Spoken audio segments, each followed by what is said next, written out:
জয় শ্রী রাধে। সেবা কত ধরনের হতে পারে? ভগবান গীতায় বলেছেন, বিষ্ণুর কাজ ব্যতীত অন্য যা কিছুই আমরা কাজ করি না কেন সব বন্ধনের কারণ, মায়ার কারণ। তাই বিষ্ণুর কাজ, বিষ্ণুকে পূজা দেওয়া, গোবিন্দকে পূজা দেওয়া ছাড়াও তো অনেক কিছু কাজ থাকতে পারে। যেমন গোবিন্দ ভালোবাসেন তুলসী অর্পণ করলে, একটি যদি আমরা তুলসীর গাছ রোপণ করে সেই গাছটিকে যত্ন করে গোবিন্দের চরণে অর্পণ করি, ফুল গোবিন্দের চরণে অর্পণ করি, তাহলে গোবিন্দ কত খুশি হবেন।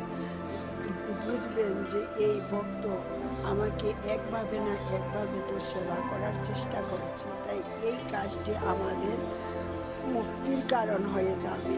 আর সংসারে আমরা যত কিছুই করি না কেন সব বন্ধনের কারণ। জয়